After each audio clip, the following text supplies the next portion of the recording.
Hello, and welcome to this week's episode of Pit Against, a live Flesh and Blood call-in show. I'm joined by my constant co-host, Kevin Smurf Murphy. Kevin, how are you? Hello. I'm doing well. How are you? I'm fine. Pit Against is a... I'm fine. I just lost as Katsu. That might have been my first Katsu game I've ever played. Pit Against is a live call-in show. If you'd like to be on Pit Against, all you have to do is go to our Discord by clicking the link that's somewhere in the description, and we'll have put in chat on the Twitch. Kevin's doing that now, right?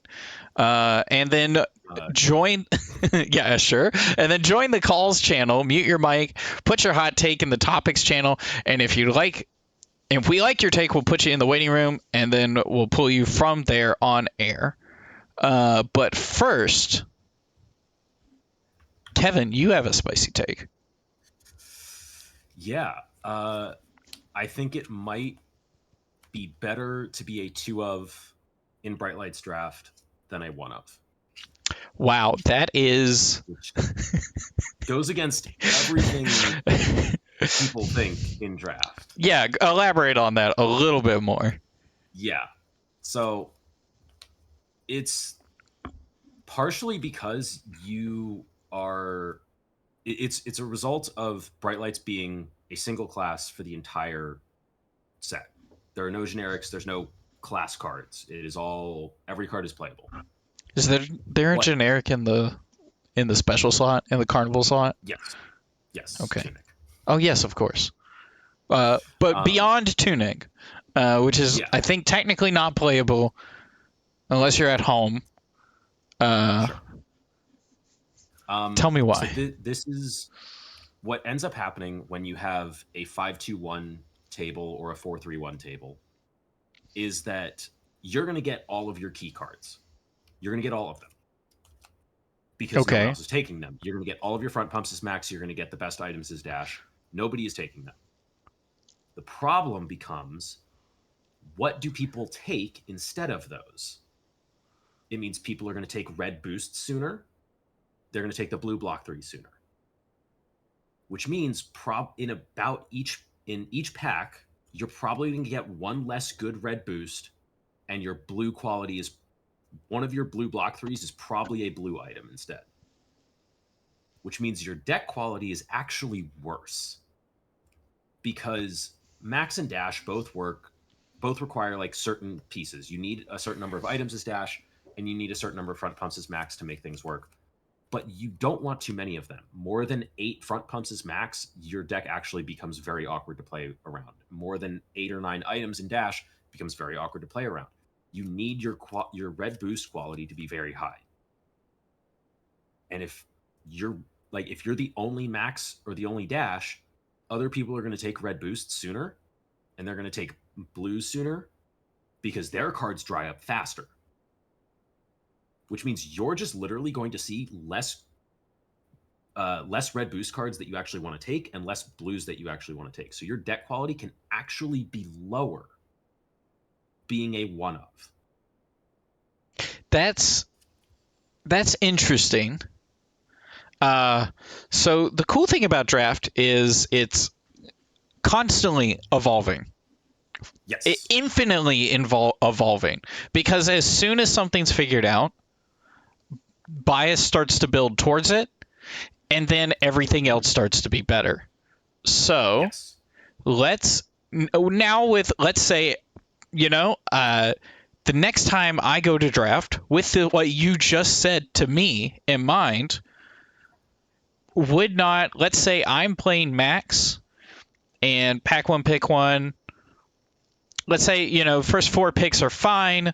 You get into 5, 6, 7 pick, and you're like, okay, I think I'm moving towards max. It looks like I'm getting cards that I probably shouldn't right now. Yep. And then I'm feeling pack 1 ends. I am max. I am maxed. And you get a moment right in professional as well to look through the cards between packs. Okay. Yep, so you take a minute and you look through the cards and you're like, I got let's say 7 or 8. Four red front Yeah, pumps 4. already. Yeah. I've got at that point only 2 red boost cards. Okay. And I've got 3 or 4 blues, and I've got a couple yellow cards. Pack 2, pick one. You got name the best front pump. Just name it. Recharge. You see the red recharge, and you see a blue block 3, and you see a red boost card. What do you actually take? So if you are fully self-correcting, you probably take the red boost card. This also gets a little weird because red jumpstart, I 100% take over the red front pump at that point. Fair enough. Okay, maybe not that then. And red boost card and blue block 3. Yeah, an unremarkable red boost card. And sure, you do need to have some amount of self-correcting on that, and you can try and mitigate that. But I think your options still get limited more than you can correct because those cards are going to go away sooner. I guess it is because you probably do, let's say, you probably do want more red boost cards, obviously, than you want front pumps, right? Yes. It is going to be a larger part of your deck. I mean, I guess what I'm saying is, I guess what I'm saying is self-correcting pack 2 because pack 1 was bomb. Yeah. Is that enough? I mean, that seems like enough, right? Like if you recognize that pack 2, it can help. The problem still is the other 7 people at the table are going to cut those options off sooner. And if you start it ends up there's 2 things that can happen. You can either get you can either put someone into max from that example. You'll put someone else back into max because you're passing red front pumps again. And then you end up at a 4-2-2 table or something, and it's fine. Which is probably what should be happening if we continue all the way down this iteration of stuff that's happening. But people aren't perfect. They're not going to necessarily read those signals. They're going to say, I have 2 boom grenades. I don't want to pivot into max. Or I have 4 evos already. I don't want to pivot. Whoa. Okay, that was already a hot and spicy take right there. You just said draft players aren't perfect, but we know that Yuki Lee Bender exists. So, I mean, that's true. Sure. I don't know. Yuki is an anomaly, and we know that too. But yeah, but that's it is interesting because this is obviously the first draft set that's like that, right? Yes. You want to be the single person in every other draft. Yes, in every other draft you want to be because people have to pick playables. The thing that changed in this set is literally every card is playable. So then this is a problem this is a thing that will not happen in any other draft set that has multiple classes. This will not happen in Outsiders. No. If you are the one of in Outsiders, you are ecstatic. Your deck is cracked. You're probably 3-0ing. Well, not in Outsiders because there's 6 heroes. But if you're the one of Ranger, then you are in such a good spot because then people have to continue to pass the Ranger cards, even if they're good, because they need playables. Yeah, and then that it just isn't the case in this draft set. That's so weird. One of Prism and Monarch always 3-0. Pretty much. I have seen a one of Prism pod a single time, and it was absolutely insane. And heck, if you're 2 of Prism, you're feeling pretty good. 2 of Prism is still really good. Really good. You were 1 of Prism in Nationals? Oh my gosh. I was in a... DE, is DE Germany? Or... Is that German Nationals? Herald? Yes, okay, I thought so. Interesting. Yeah, I was in the PTI event in Cincinnati in July. it was draft for rounds 4 through 6, and Rhea Adams was in my pod, and she was the one of Prism. And she's a Prism player. Yep. That was probably the easiest 3-0 I've ever seen. And at the end of it, I'm pretty sure she last picked like a yellow Herald of Rings or something. Oh my gosh. And like Phantasmaphies were reeling in pack 3. And at the end of it, she was like, this is a 2 of Prism pod. I'm like, no, there's one. There's 3 Levias. I think I went 3-0 in a 6-person draft where I was one of 2 Prisms. Prism's floor was Prism's good. Prism good. Like the numbers on Prism cards are just insane. Like that's what we're gonna see more of that soon. But like, all right, Kevin, I have a confession to make. I'm dyslexic. You'll have to say their name for me so I know how to pronounce it.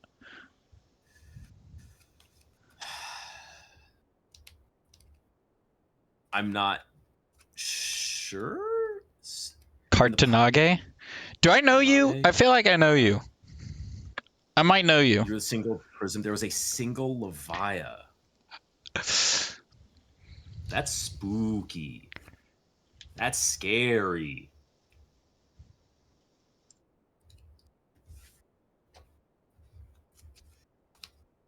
Maybe I don't. I don't know.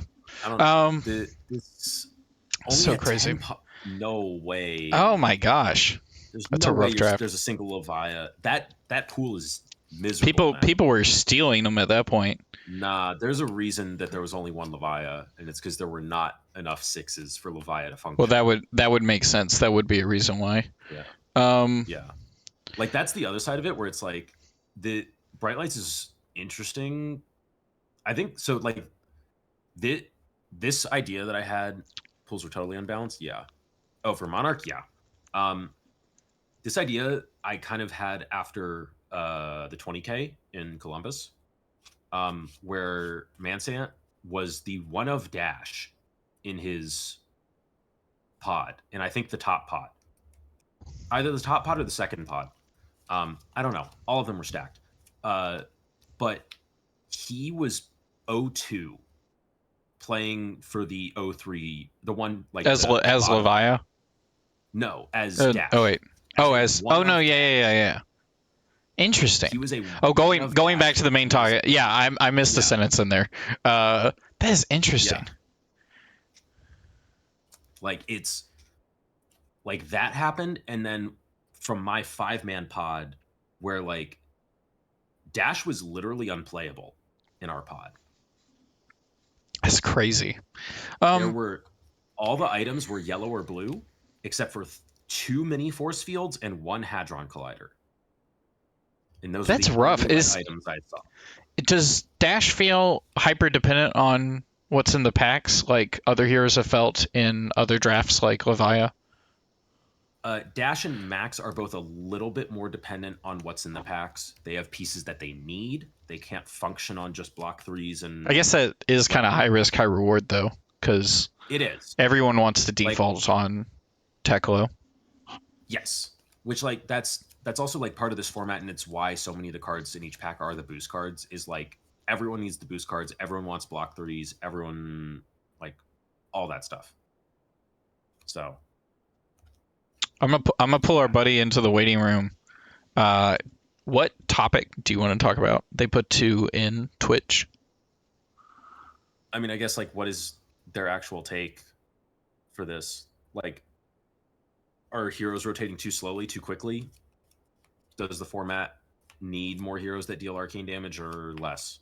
All right, you ask him that question. I'm gonna read out the follows we got from the last stream. Sure. Okay. All right. So last time we got a follow from Delphagao 5. I'm just going to say that's Gallo. Delphagao 5. We'll say that. Ruv120. We were talking to them a lot. Heckin' love you. The Armed Pit. Love you, brother. Armed Pit is... I love that guy. Call me Theo. The guy who got Go Bananas banned in UPF. Love Theo. Harbinger09. and Riddler Man Gaming. Everyone knows Riddler Man Gaming. He's in all the Twitch streams. Thank you guys so much for following on Twitch. We really appreciate that. Kevin's back. And caller, what's your name and where are you from? Hi. Hey.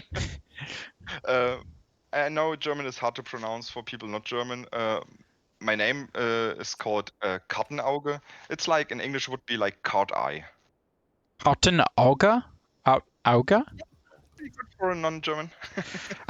I failed 2 German classes in grade school, so I know how to pronounce a little bit of it, but I was scared to risk it. What do you want to talk about? Or what does Kevin want you to talk about?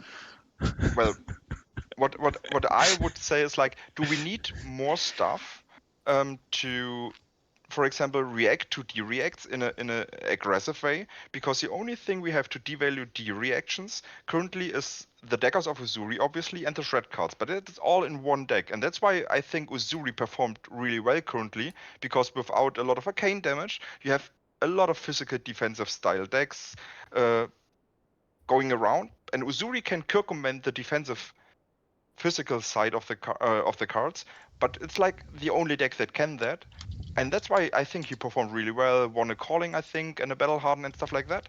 But he got totally trashed against Kano on the final of the battle harden because he didn't have AB with him. So and his building of the deck didn't allow him to basically do AB3 because he doesn't have enough blues, for example, and stuff like that. So the question is, do we need more cards against, for example, like D-reacts to make them not so, I would say, overpowered in the physical style? Or would another take be we need more heroes dealing arcane damage so we lose the sideboard spaces to go more defensive against physicals? Oh, that's really good. Wait, actually, before we get started, I do want to bring up one point. There actually are a small number of cards that do care about defense reactions. Not necessarily that any of them are meta right now, right? So, like, you know, Azalea's got Remorseless, and she's got Increase and Decrease and all the tensions. And yes, that's DC, obviously, which you cannot play. But I mean, even Azalea, for example, her Remorseless only says you cannot play from the arsenal the D-reacts, but you can play them from the hand. It's Widowmaker, which is often paired with Dreadbore, which says no D-reacts from hand, so that just says no D-reacts. True. And then also Dauntless, the warrior card that's just not being played. It says something like one for your attack gets +3 and defense reactions cost 1 more, I think. Yeah, I mean, my point is, yes, that's what it is. D-reacts get only worse in that turn where you play the card who makes D-react worse, but you can just wait a turn if you have a D-react in Arsenal, for example. You can just block it out, play the D-react the next turn. But Uzuri has like constant realization, and he has alternate damage instead of physical with the flick knives, for example, which are not arcane and not, you know.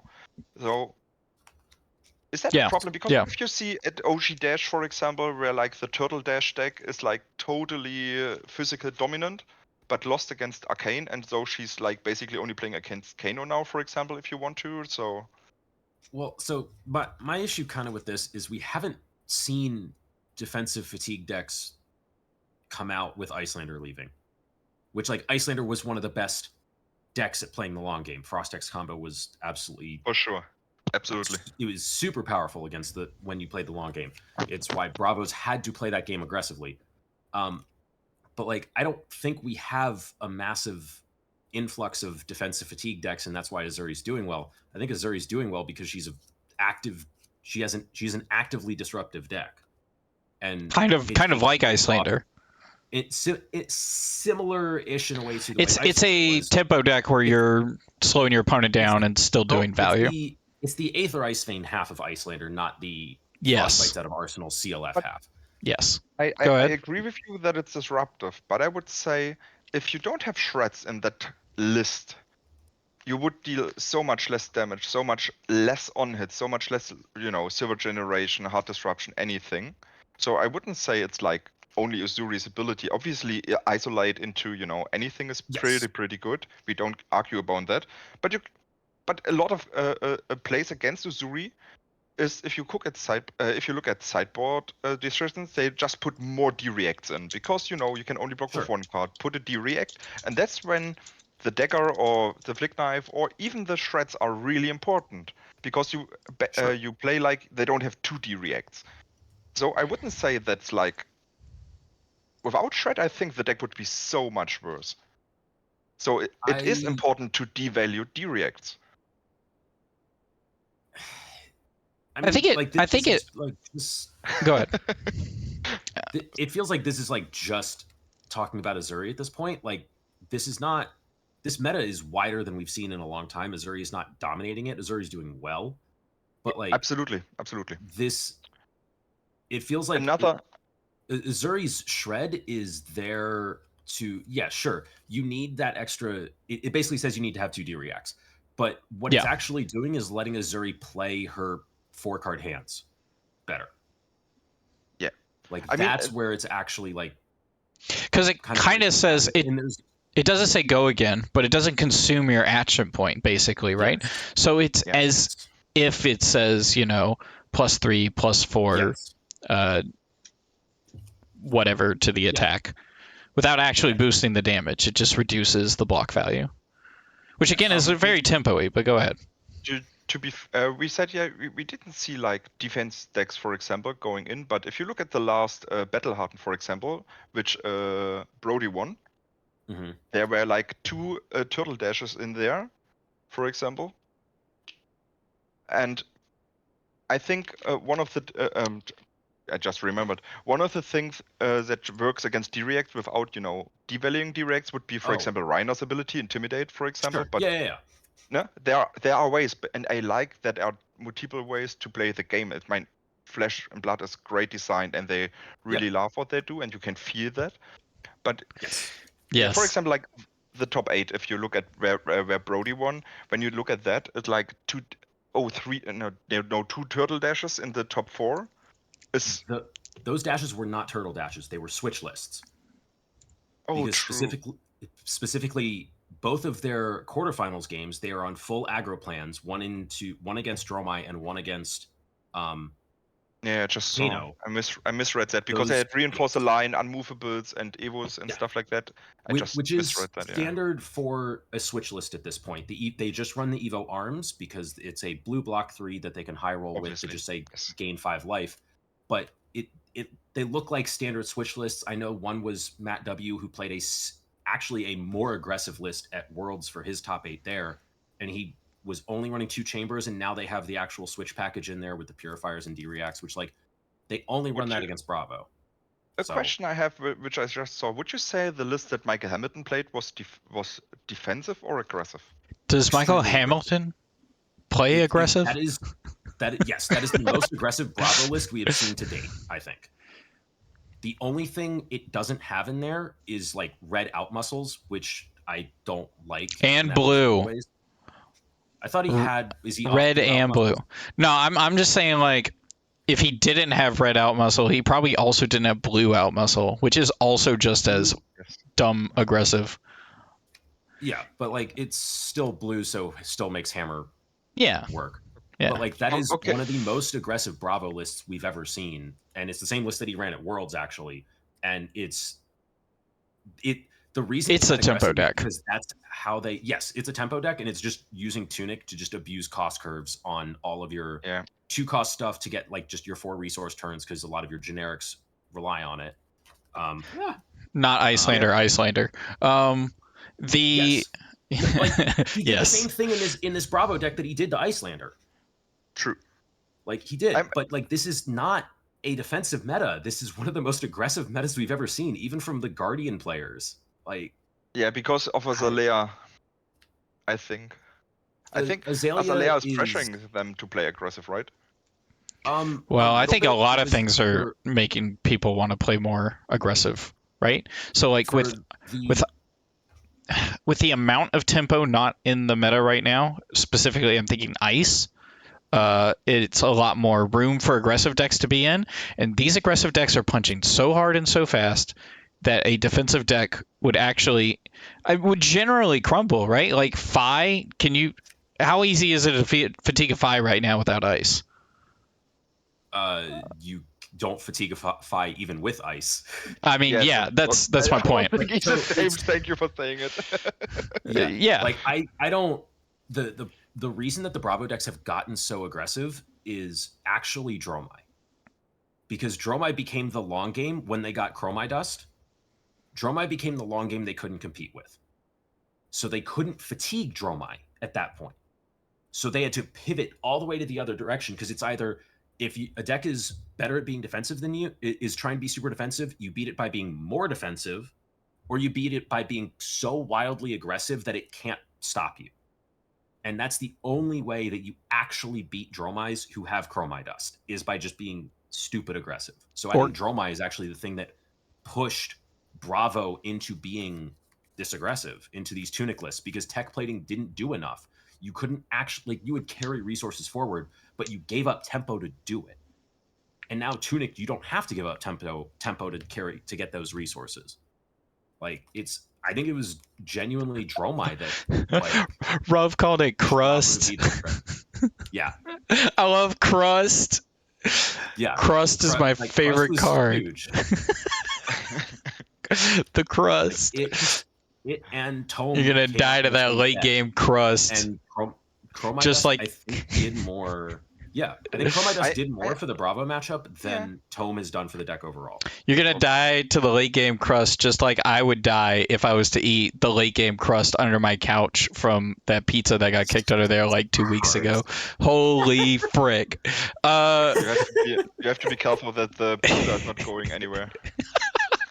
Unless it's like Little Caesars. I swear I had a slice of Little Caesars in the back of my car for like 3 months, and it looked completely unfazed by the elements. Yeah, no, I didn't eat it, but like. Anyways. Oh, actually, a point I wanted to kind of bring up was how defense reactions are inherently not good. Or they're not great, right? So they're very narrowly focused. And this was why you brought the point up at the beginning, is you were saying, I believe what you were saying was that defense reactions are too good and only one deck is really abusing them. And that we need more arcane, because the point of defense reactions is they're very narrow. And so because they're narrow, they're not as good as just dealing damage worth of that same value, right? So like, is there like a Scar for Scar better than Fate for Scene? Are we talking about pure damage or pure damage with on-hit effects? I guess for this scenario, pure damage, like just numbers, right? It's better to be dealing the damage than blocking the damage. But like even if the numbers are the same and there's no on hits and it's just dealing 4 or blocking 4, Scar for Scar versus Fate for Scene, it's on hit. It's on hit doesn't necessarily matter, or on play. Okay, but Scar for Scar is not the same value as a Fate for Scene or a Sync Below. It's less value. It's you have a condition to meet, though it gets go again, and you don't have an opt or a cycle a card from your hand. So Scar is going to be more consistent than a D-React is. But a D-React does have a higher ceiling. If it's 1, the cycle and opt are absolutely relevant. Yes. I agree. Yeah. It is contingent on your opponent sending an attack that you are actually blocking for 4. Yes. Now, the ceiling for a D-React is obviously like stopping an endless arrow. Yeah, on-hit effects, You're getting the 4, and you're getting the on-hit effect that you stop. So you're getting like 7 value off your D-React, but it's contextual that your opponent is actually going to give you the opportunity to use that D-React well. Yes, absolutely. This is so like, for example, D-Reacts against Fire are not as good against others because he has so many low attacks. I get you. Yes. And it's not good against Kano, for a different reason. Right? Like. Yeah. I mean, a point. Would you play D-React against Emperor in Blitz? Yes. Because he did split damage. Yeah, depending on my deck. Depending on what deck I'm on. So It's one of the decks that can deal both. So you have to decide: do I want more pitch to prevent arcane, or do I want to block physical? And I think it's one of the good questions at that point, because it's the only deck that deals like really high arcane and really high physical if it wants to. So. In Blitz currently, yes. So what I brought to the skirmish was a KO list, and if I spent about, I don't know, $10 more, I would have brought a better KO list. And the plane that I was initially going for was my sideboard was Arcane Barrier 3, using the headpiece that gives you 2, and it was going to be 2 Oasis, 2 Sigils. And with that, every single... And I want to play against an Emperor that's like going to test me. But every Emperor I've played online, which is like 4, it's not a lot. It's not a big sample size, but all of them I was able to just completely fatigue. This KO list didn't have any 0 blocks. And it was slower, and it had defense reactions. And I still beat out most of the Emperors through fatigue. Because... yes, I play KO, and I play him for fatigue. God, you're so obnoxious. Yes! To be fair, I played Reiner in the skirmish, and I won 6-0. And I think I had one Emperor that I trashed turn 2. So, a little different. That's a little different, and probably better. Yeah, but like... All right. I think D-reacts come with their own downside, and there's 100% a cost to running too many of them. Yeah. And it's something that you can see, I think in particular in Dromai builds right now, you'll see lists that are running 3 Sync, 3 Fate, 3 Sand Cover, and yeah, I mean, wasn't like there a like, defensive Doriantea in top 8 as well? Rev also talking about Fatigue Briar. Orlando, there might have been. Also, yes. Fatigue Briar scary. Crown of Seeds Briar. They don't have... Do they have Crown of Seeds in Blitz? I thought it was banned, wasn't it? I think it's was it banned banned or in Blitz. suspended? Let me look. It might have just been suspended until Oldham was gone. It was suspended, so Crown of Seeds is back. No way. Oh, no. Oh. I don't care. Oh, that's kind of cool. Is going to come back out. That's kind of cool. So we just it's go... be better in Blitz. No. I stay right Is it now. better He in doesn't block me. No, Sure. Yeah, the I don't Brutes want are to still... play that. Yeah, the Brutes had a good matchup into it in CC, but like... I don't want to play Briar Brutes. in Blitz. No. Brits just win fatigue matchups. Yeah. No, I agree. Because they're That wizards. deck is going to be very real. Because Reinar is Icelander. Okay. He does value until the end of the game and then kills you out of nowhere. I have a great question. Do we need more wizards in Flesh and Blood? Yes. I want like a full wizard set that everyone keeps talking about, and I want like 20 wizards coming out of it, please. I would love an all arcane draft set. I know that most people would not. Without AB. Disagree. Oh, frick. It's all spell void. Very careful.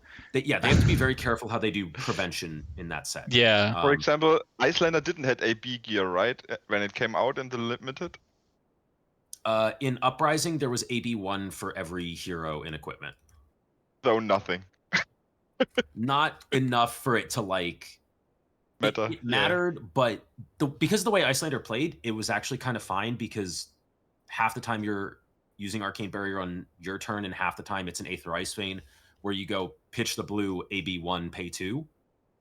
So like, it was actually reasonably okay, I think.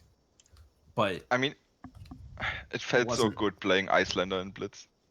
Yeah. I mean, in Limited, sorry, not in Blitz. Yeah. Because, I mean, I had 8 Ether Ice Veins, so what the fuck is the opponent doing, you know?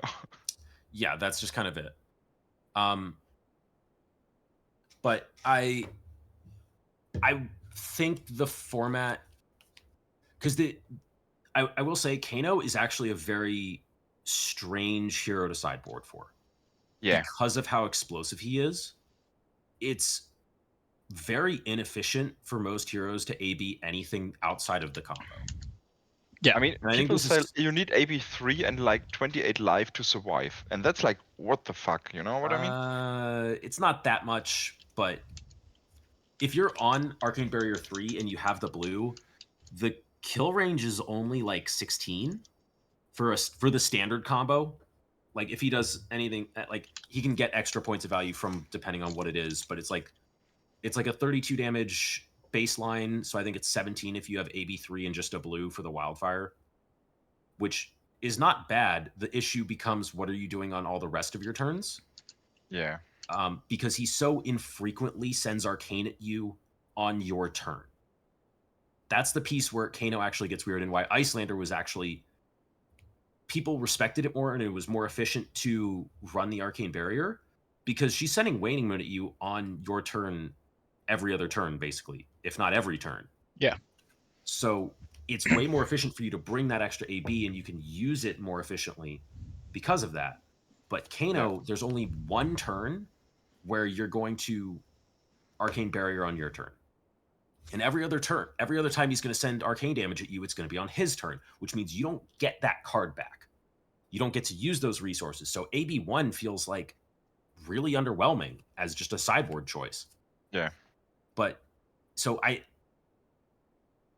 think the game would be slightly healthier if there was another wizard that sent arcane damage the same way that Icelander, to a similar manner as Icelander. But I don't know if it's like... it's not meta breaking that Kano is the only major source of arcane. If there was like a Runeblade running around who is doing well, You sure. need AB1. Yeah, and then you have AB1 and it's fine. And like most decks just can side in AB1 pretty readily. So I don't think it's a huge problem. I would like to... I was an Icelander main. Obviously, I want Icelander back. But I think they know that some amount of arcane damage is good for the game, because it's another axis to play on. That's why they introduced Runeblade and Wizard. So, but also they didn't introduce Wildfire at the beginning. They had Blazing Aether, but they didn't have Wildfire. And they banned stuff like that, yeah. But yeah, I don't know. I think the game is in a pretty healthy spot right now. So Yes, I agree, and I'm really hyped for the next set. yes. I'm so excited. Oh yes. Oh yes. I have All my right, number. I want him. Let's go. I want a new Rhinar. I want I a don't. new KO. People keep saying they're gonna reprint Rhinar. If they do, I'm gonna scream. They've already There will be reprinted 6 them. new heroes. They already I mean, reprinted them. they told us there will be 6 new, right? Yeah, they said there would be 6 heroes. I don't know if they said I new. think they said that some would be returning. I Oh. think it was 6 new heroes, but let me check that. Okay, while you check that, Kevin, did we talk about his other take about whatever? I think it was kind of... it ended up all being one thing in a way. But like hero rotation speed is a factor in like how the meta is going to set up, and like how much arcane and stuff there is, how much fatigue is in the format, how much aggro is in the format. Like rotation speed is part of that, but it's also then balancing each of those, because like Icelander was obviously a very powerful source of arcane damage, but Vincent and Viserai currently are not. So is it about balancing the heroes? Is it about their rotation speed? Is it about introducing more heroes? Like it depends. Yeah. Like it has ended up very contextual, and I think we don't have enough flesh and blood history to say whether or not It's gonna be so cool seeing the game like 10 years from now, and we're just like, there's like 30 heroes Kevin, that have LL'd. No, there's gonna be like 10 years from now. There's gonna be like, let's say, if they don't lower the points, there's going to be like 60 heroes LL'd. Yeah, there's going to be like, let's pretend, 10 a year. That's reasonable. They're coming out with 15 new heroes next year? Yeah. Are they going to be all adult? I don't know. Let's pretend Maybe. 10 are adult. Sure. Yeah. Is the pool going to be... Is the non-LL pool going to be growing year over year, or is it going to eventually hit like a plateau of we want this many heroes viable in CC? I think they have a number of heroes that they want legal in CC at any given time. Okay. I don't know if they've said that number. They once said that the normal rate they plan to let a hero be legal is 2 to 4 years. Between 2 and 4 years, a hero should be legal. Well, then in that case, the point being, let's say they come out with 10 heroes this year. 2 years from now, those 10 heroes should be gone. And I'm generalizing here. Yeah. I'm generalizing here, but like over the course of 10 years, we could see 100 heroes in LL. I'm obviously exaggerating, but we could be on our 6th prism. We could be on our 12th prism. The rate they're going now, yeah. Yeah. And we'll be on our 40th Luminaris. Frick. Okay. Luminaris monkey's paw. Okay, what I found about heavy hitters is that there will be 6 Blitz decks they sell again, so there should be probably 6 new heroes. Because at least 6 young heroes. At least 3 young, and at least. So they did sell Blitz decks for Azalea, Katsu, and Benji for outsiders, even though they were returning. Yeah. So I think even if they had returning young heroes, they would also have Blitz decks. Yeah, but we already have a Reinhardt Blitz deck before. Yeah, we do. What I mean. Sure. We have 2. But, yeah, but not with heavy. No, we have cards. 1 and another was versus, right? We get another blanket reprint Reinhardt, like the exact same thing again, and then it gets its own Blitz deck, and it's the same Reinhardt. I'm gonna lose my mind. I'm gonna not be happy. There will be 15 tokens in the set, so I'm gonna buy it anyways. But yeah, 10 marbles. Let's go. I'm gonna be agility, gold, vigor, might, seismic surge. There's courage, more, I guess. Courage. Yeah, there's gonna be a bunch. I don't know. And then there's gonna be silver, bronze. There isn't a bronze. It's copper. Copper, whatever. Silver, copper. You think that's gonna show up? Let's see. Maybe. I don't think so. I think they want to lean on gold for that set, but also I think all the tokens will include the weapons and the heroes. Yeah. So like that's another 9. That's a lot. So that's 15. Yeah, that's 15. Yeah. Okay. Wait, we were at 6, 9, 6. 15. God dang. Yeah, no, they have to be 6 new heroes because if you say 3 for each other set, they should be 15, right? Yeah. God dang, that's a lot of crap. Yeah, but I think they have to do it because there was like a really fast LL train going for the heroes. So I think new blood in the arena is good. This is them trying to kind of reset the power level of Flesh and Blood a bit. They said the power level was too high. Yeah. Well, it's interesting we talk about it like that because this set's been in production for a year. Yes. A year. I think they realized what was going on when they started after testing. Tales of Aria. Probably after Tales, and then they when they put Icelander into Uprising. Yeah. I think that at that point in the testing cycle, that's when they realized they needed to tone it down a bit. And that's when they were starting to work on Dynasty. And then they had Outsiders, and they're like, all right, we need Volterragon. Yeah. So here's Codex. Maybe. And then that's such a funny thing to think about. Yeah, and then they said, okay, we need Draw My Gun. Here are Tome of Imperial Flame. Tome of Imperial Flame and Chromite Dust. Icelander's just going on her own, even with bands. It's crust, not dust. Crust with a C. Sure, the crust. Crust. Yes, absolutely. Shoot, what was I gonna say? Yeah. Does that mean we can assume who they want kicked the frick out based on our expansion slots for this next set? No. I we don't think get 2 more Bravo cards, and we're like, okay, frick. Not the next one. you cannot They- say that because if Bravo is gone, we don't have a Guardian anymore. Well, we're getting 2 more We're Guardians. getting 2, or Yeah, at least we're but- getting 1. And 1 I'm Guardian just Brute. saying, no. No, And 1 Guardian Warrior. no, they're Oh, not going to please dual not. class any of Please, these. not. yes. Please, no. Please, Not dual yes. class any No. of these.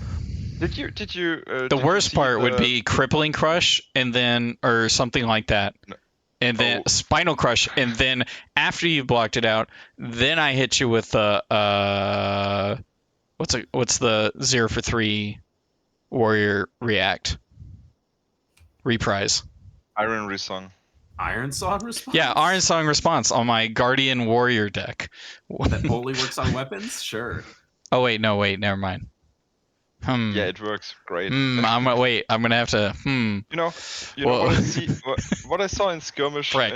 when I played was like 1 Bravo against 1 Uzuri, and the Bravo was hitting the Uzuri with a Crippling Crush. Uzuri blocked, and it was dominated, of course. And then the Bravo player just played Pummel on top of the Crippling Crush, and the Uzuri player conceded right on that spot. I know I would. Holy frick! Oh, never mind, that doesn't work. Oh, were you trying to come up with some spice? Is there... I'm wondering if there's a way to go... Oh yeah. Is there a way to go weapon swing into Spinal Crush and then you route the Spinal Crush? Roof, that will not happen. You have already 6 resource, 6 attack for the Yeah. Antonos, so I'm thinking of just like mechanically, does that work? what, You with can route? route a hammer. It's Target just weapon attack. Yeah. God dang. If defending hero is defended with a card, so if reprise, you may return target non-equipment defending card to its owner's hand. You can use Does not Shatter. specify from this chain link. So you can route a weapon attack on a previous chain link to remove a card defending a Spinal Crush. What the? Hold on a minute. What the frick? But that doesn't work, right? Because past chain links are already, You can play attack reacts to previous chain links. Mm, You can. Oh So this my is the gosh. trick that Dory players. I know Allison has done this. So it Oh so my only it works gosh. if you play with a Crippling Crush and it attacked with a hammer before, and then they block it. You can do the weapon attack plus. That's true with the reaction, and then you can bounce in the active chain link a card. That's possible. I believe so. So the Yes, way it is. the thing that you can play attack reacts to previous chain links. This is why we Yes. need dual class This heroes. is because with Singing Steelblade, if you go weapon swing, it gets blocked with go. Weapon swing with go again, it gets blocked. Go to next chain link, play CNC. You can Singing Steelblade your weapon attack and fetch Pummel and play it to the CNC. And Allison has done this to win a game That is evil. That is There is one blue evil. in the deck. Oh my gosh. Yes. All right. Yes. We're going to go over one more take. What take do you want to do? Do you want to do his... What was his other take? He had 2 takes. That both was of his them. take. Okay. Well then, say your name one more time for me real quick. Auge. Kartenauga. Pretty good. I tried. Thank you so much for the call. Is there anything you want to shout out? Thank you. Thank you for having me. Great talking with you. I like that the FAB community is like growing and having fun with different people. Like it's 3 a.m. here, so Oh, I'm still having frick. fun. Don't worry. It was a great time. Maybe we can do it again, or we see us another time. And it was great. Thank you. Oh, well, thank you so much for the call. We'll catch you next time. Also, every Tuesday. We're going to try to start doing this every Tuesday. Kevin is Every available Tuesday. every Tuesday. Though I cannot sleep on Tuesdays. Okay, check. Every single... Yes, well, maybe not next Tuesday, but every Tuesday. Or at least every week. Right, Kevin? After I'll try. Christmas. Yeah. After Christmas, yes. Yes, after Christmas. All right, thank you so much for being on. Thank you very much for having We'll me. catch you next time. Bye. Bye. All right, Kevin, what is the last point you want to talk about? A couple of people brought up a few things, and I brought them up while you were talking to him before you brought him on. We could maybe save the Lexi take for next time because there was multiple people who wanted to talk about it. Yeah.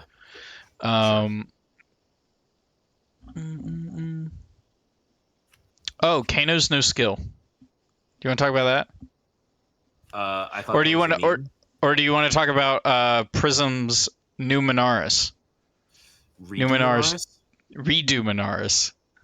You want to talk about that? Go ahead. Go ahead. Let me pull that up so I can read it. I think it is very good, and it is not busted.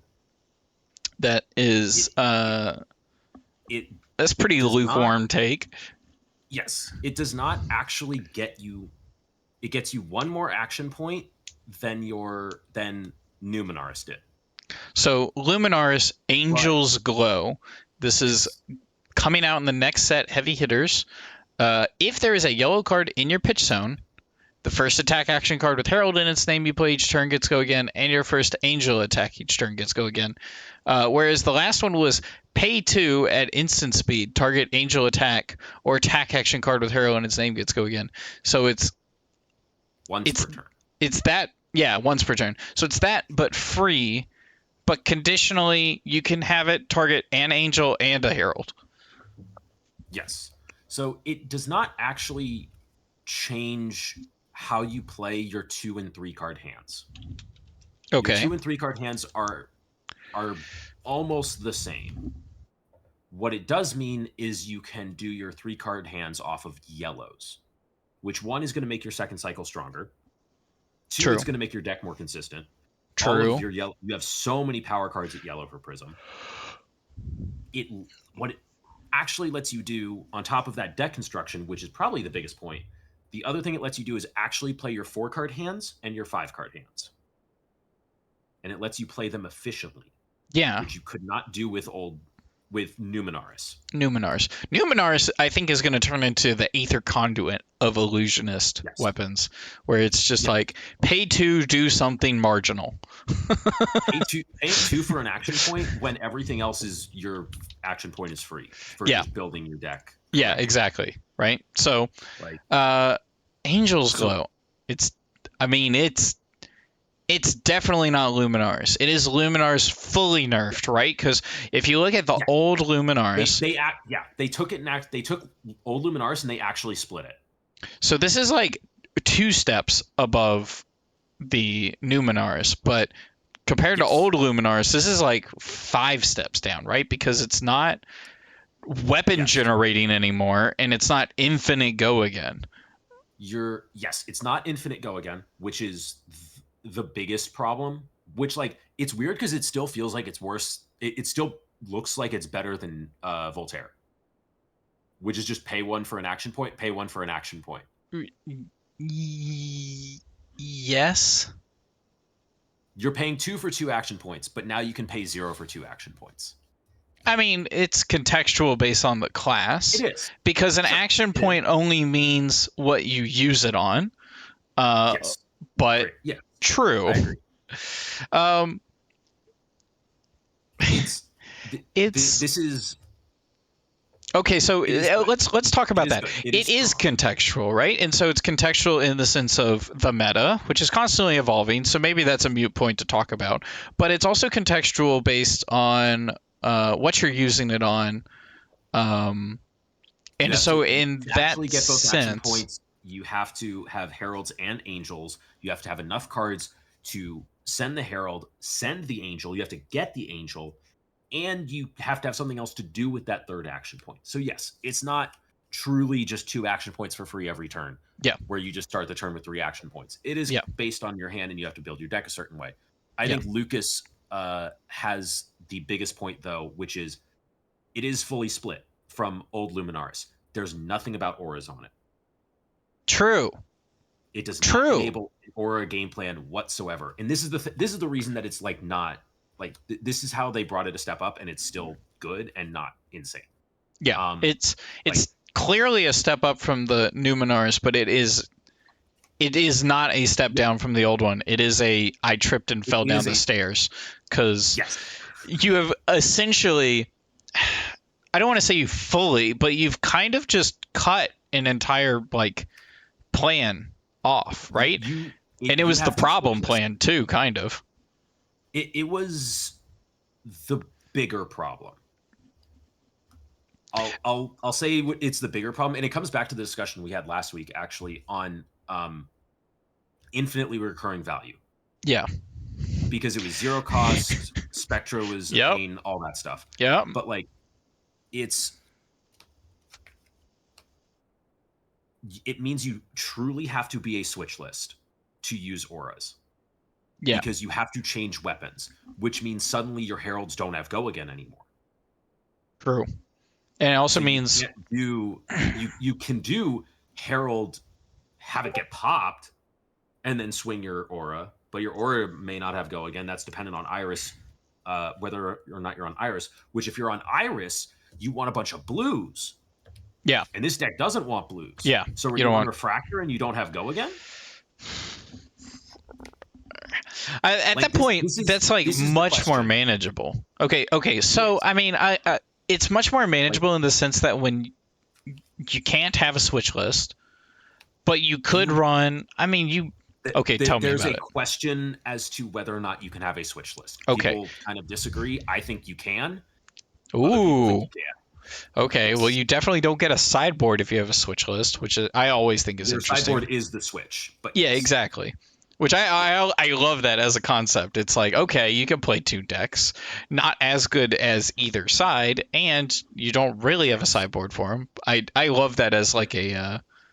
But how much do you gain or lose by being the switch list or having one plan? Do you completely? It's interesting. Like, if I look at a Herald only list, how do you beat Bravo? You don't. You roll over and die. People are like. I guess this is more to what the take actually kind of is going around in the community right now. Is every time someone brings up Illusionist, you bring up is the concept of the class toxic in the metagame, because let's say you play a deck like Herald's List and you auto lose to Bravo. You auto win against what, Phi? You have great matchups in aggro decks because your value numbers are insane. Yeah. They're insane. Yeah. You're getting like 5-card 24s. Exactly. And then also, like, you're landing a couple of Heralds, and then that puts Angels onto the field, so then you have Ward, and it's just the value is stopping their on huge. Hits. You're stopping their on hits. You're getting to use your toolbox of Figments, which may or may not, you could just give a big turn. Like, what's the -1? Is that Triumph? How does Triumph read? Attacks during this turn get attacks your opponent's control get -1 during this turn. Oh my gosh! It is the opposite of a Stubbies to a Phi. Yeah. Like, it is crippling. You crack Halo in response to them playing Art of War. Oh my gosh! And so, like, in that sense, so I guess to go back to the question, in that sense, it's like the way Prism can kind of function in certain metagames is, I win against this deck, I lose against this deck. Is that a problem? If you're on a pure Herald plan, is a 90-10 matchup into certain things? Like, I don't actually know the numbers, but let's say it's a deck that has 90-10 matchups, and it's not Viscerai right now. A deck with actual 90-10 matchups where sometimes you are the 90. Sure. Viscerai's not that bad, but go ahead. I think I think it is fundamentally unhealthy for a deck that that is contending for a top deck to have a 90-10 matchup on either side within those top decks. Like something has gone wrong. Yeah.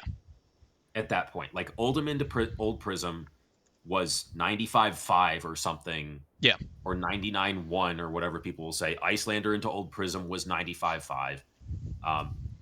Like, I think something has gone wrong at that point. You have broken something. Yeah. There are going to be matchups that are ludicrously difficult, like current Prism into Dromai. They're ludicrously difficult, but Prism isn't great into anything. You're going to have bad heroes who have bad matchups across the board. That's the way it's going to work. But it gets weird when you have a hero that has a 90-10 matchup or a 10-90 matchup, but then is favored in everything else. Like, mechanically, something feels off about that. Yeah. So that's kind of what some people bring up when they talk about Prism on Twitter, right? Yeah. Is sure just this concept of a deck that's like, can you see past my illusions and figments and auras and actually get to the meat of the deck, or do you succumb to the visions? And it's quite polarizing. I don't hate it if it's not like a top 5 deck, but it does kind of feel bad where it's like, I didn't plan to play against this hero because no one's playing it, and now I just lose to them in round, I don't know, 2 of this event, right? Like, you just luck into the draw of them. That sounds like Lucas at US Nats when he was playing Bravo and ran into a Prism. Oh, frick. Oh, frick. But that's kind of a feel bad. It is. So in that sense, the less non-games in the game, the better. I agree. Like that's kind of where I'm at. Where it's like, if something is going to have 30-70 matchups into the top 5 decks, that's fine. Especially because this isn't Magic. We're not playing best of 3s, so non-games are just super feels bad. Yes, 100%. He was typing the story. Oh my gosh! Having those, Lucas. I think this is like Lucas actually in chat as we're dogging him, or as Kevin is.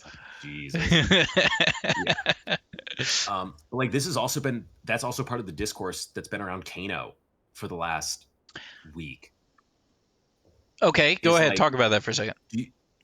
I don't agree with it, but I also play decks that have play against Kano because I respect Kano. Well, that okay. That's a little different, but it is super cool. But go ahead. I will come back to that one. That is different. But like, people have been like kind of dogging on Kano just because it's like, oh, there's no interaction. Like, he just combos you and that's it, and he has it on turn 0. It's like, yeah, those are non-games, and I don't like that they exist either. I think that's a piece of, they put in Aether Wildfire. Like, they're talking about like infinitely recurring value. And it's like, Aether Wildfire is kind of that. It's as much as you can get out of it. The problem is it's multiplicative. It's not additive. Yeah. Okay. Blazing Aether is technically infinite value along with it, right? Blazing Aether is, but it's different. Neither of them is actually inherently a problem without the other. Yes. But I mean, to call them a problem is a little rough too. Sure. But neither of them is like truly degenerate without the other. True. Like, Blazing Aether just on its own is just, it just says 2x damage, but you had to work for that damage. You got 2x damage and you got another 2x damage with Wildfire. It's like, then you're getting 4x on your value, and that's when it starts to get a little too much. Doesn't work outside of the combo because of how far below rate his attacks are. Yeah, you have to multiply the value for them to be above rate. Yes, I guess that brings me to a different point that I'll touch on briefly, which is, okay, so inherently you should get some amount of advantage for playing a more difficult deck. Do you agree with that? Like, if I'm If I'm playing... I don't know. Okay, so I'll give an example outside of Flesh and Blood. If I'm playing Rise in League of Legends, I'm not playing him. I'm not playing him unless he's busted, right? Because I don't have another full-time job worth of hours to devote to playing that character. I'm okay. It's my fault for playing League in the first place, honestly. But I'm okay with heroes having slightly higher ceilings because they are harder, because it is harder to get to that floor. It should not be to the point where as soon as someone masters that hero, they win every event. Okay, yeah. So what is that like? So how much is that? It should not be. So like this is actually a very difficult question to like give a solid answer for, because Flesh and Blood has kind of proven itself to be very rewarding to specialists. Like the players that succeed are the players that play their one hero, and the players that play the highest skill ceiling heroes have shown to get a lot of results. Icelander players. True. For the point I'm bringing up, though, that nullifies it by the sense of, well, if everyone's one-tricking, then no one gets an advantage for one-tricking. But I guess my specific one is like, not just like the base Kano lines that anyone can put into a deck tech, but you're like, I can spend 2 seconds looking at this hand and deal X damage. I could spend another extra 2 seconds, and then like just if you've just like mastered this deck and you've lived and breathed it, and it is a deck that rewards it even more so, like Kano, then how much advantage should you get? I think it should be like one. That's a very difficult question to answer. Oh, it's impossible. It is basically impossible. I think because like the way that like people talk about matchup percentages, like this is a 50-50, 60-40, all that stuff. But so much of that is contextual for who you are playing against. And so you actually probably like, I know for sure I was getting 60-40 at least into draw my players because I practice against Mara. I have better practice in that matchup than they do. That's just it. And I got rewarded for playing the matchup better than they did. And I got more than the theoretical value for that matchup. I got rewarded, I think, 20 points in that matchup. I think it was 40-60 for Icelander and a Dromai. So I would say that was fine because of how deep the game of Flesh and Blood is. We may not actually even know any of the theoretical percentages for any of these matchups in reality. Yeah. I mean, it's hard to put a number on some of those things anyways, but I would say, and it sounds like... how do you put a number on what is your reward for playing a harder deck? Well, that's what I was going to get at, is how I actually feel about this, and how I'm assuming you feel about this, is the percentage you get from hardcore testing, like hard work testing, and your percentage you get from one-tricking, at least combined, maybe separately, should be more so than any advantage you get because I chose to play Kano, because if I master this one, I get X amount more. Yes.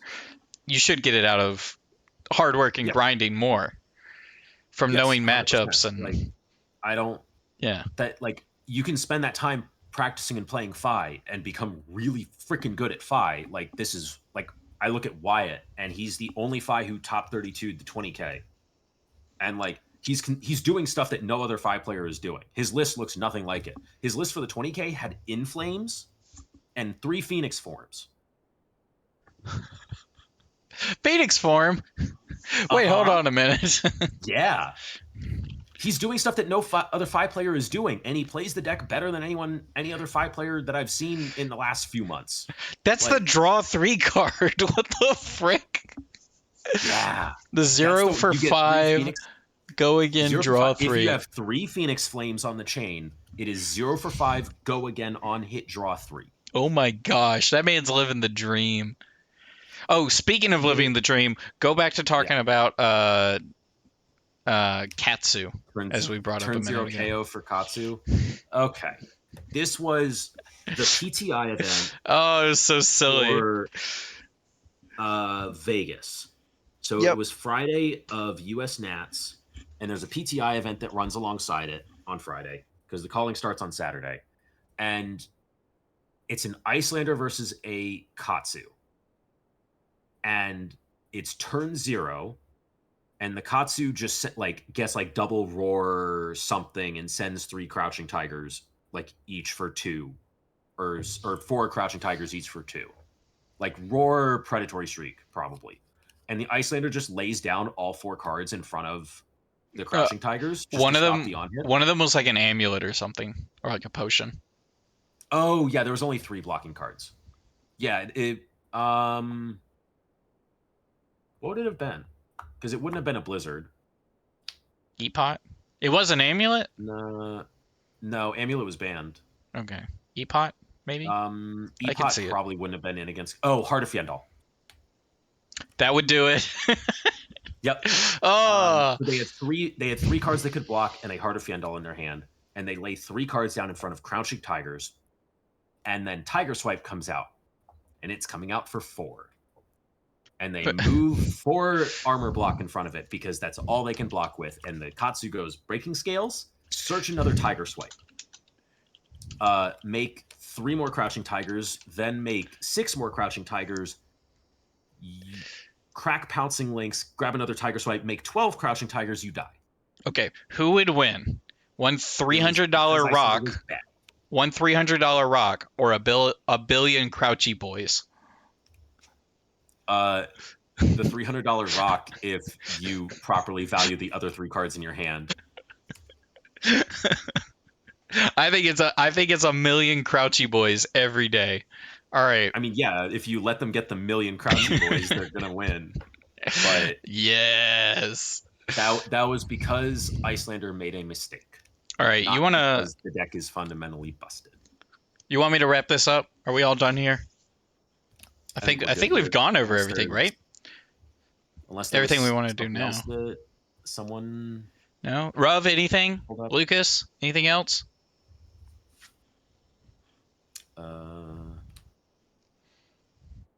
LSS should release blank class hero cards that can't LL. Just drop them in the pool. So just a Guardian that has no text? Yeah, 4 life or 4 intellect, 40 life. For next time, I think that about wraps it up. Kevin, do you have any shout outs? Nope. Good. Awesome. Thank you guys so much for watching. We'll catch you next week. I'm moving on Tuesday. We'll catch you later next week. Bye.